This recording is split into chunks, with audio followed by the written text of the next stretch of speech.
हरियाणा में चुनाव से पहले डेरा का नाम अक्सर सुर्खियों में रहता है। डेरा से जुड़े लोग राजनीतिक प्रभाव की बातें करते हैं और अपने समर्थकों के लिए अनौपचारिक निर्देश भी जारी करते हैं। इस बार ये निर्देश बीजेपी के लिए जारी किए गए थे। अब चुनाव परिणामों के बाद ये सवाल उठ रहा है कि डेरा की वजह से बीजेपी को कितनी सीटों पर फायदा हुआ है। ये सवाल इसलिए भी उठाए जा रहे हैं क्योंकि प्रदेश में बीते दिनों कांग्रेस और अन्य दलों ने राम रहीम को मिल रही बार बार पेरोल को लेकर हमला बोला था। उनका आरोप था कि चुनाव में ऐन मौके पर राम रहीम को रिहाई दी गई है।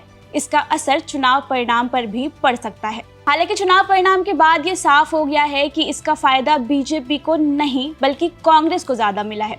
दरअसल डेरा समर्थकों का गढ़ समझे जाने वाली 13 सीटों पर कांग्रेस बुरी तरह हार गई है।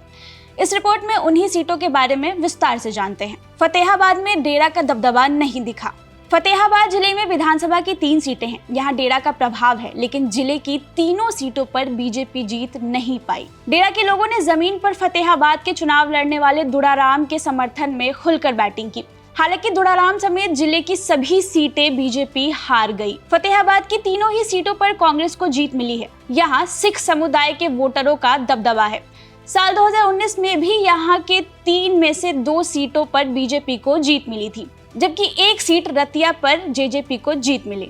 सिरसा की सभी सीटें हार गई बीजेपी।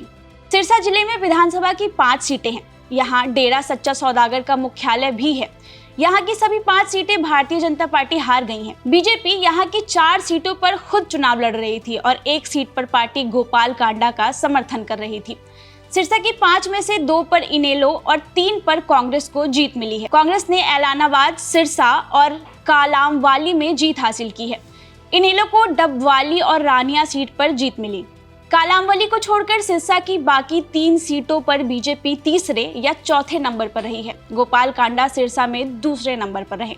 भव्य भी हारे। अंबाला में भी बुरा हाल। डेरा ने हिसार की आदमपुर सीट पर कुलदीप विश्नोई के बेटे और बीजेपी के उम्मीदवार भव्य विश्नोई को समर्थन दिया था। भव्य यह चुनाव कांग्रेस के चंद्र प्रकाश जांगा से हार गए हैं। पहली बार आदमपुर सीट पर विश्नोई परिवार का किसी सदस्य को हार मिली है। अंबाला में भी डेरा प्रेमियों का दबदबा माना जाता है। हालांकि यहाँ भी कांग्रेस ने बड़ी जीत हासिल की है। अंबाला जिले की 4 में से 3 सीटों पर कांग्रेस ने जीत हासिल की। सिर्फ 1 सीट अंबाला कैंट में बीजेपी के अनिल विज को जीत मिली है। इन मौकों पर भी डेरा बेअसर। साल 2014 के विधानसभा चुनाव में डेरा ने बीजेपी के पक्ष में समर्थन देने की अपील की थी, लेकिन डेरा के प्रभाव वाले इलाकों में बीजेपी को करारी हार हुई। साल 2014 के इस चुनाव में सिरसा की 5 में से 4 सीटों पर इनेलो और 1 पर शिरोमणि अकाली दल ने जीत हासिल की थी। डेरा ने साल 2012 के चुनाव में भी कांग्रेस के कैप्टन अमरिंदर सिंह के पक्ष में बैटिंग की थी।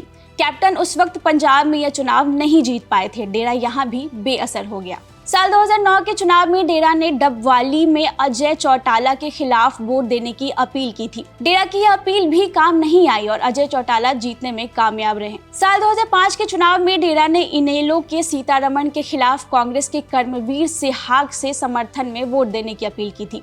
डेरा की यह अपील काम नहीं आई। सीताराम भारी मतों से चुनाव जीत गए। रिपोर्ट आपको कैसी लगी हमें कमेंट सेक्शन में जरूर बताएं और ऐसे ही अपडेट के लिए एएपी लाइव को सब्सक्राइब करें।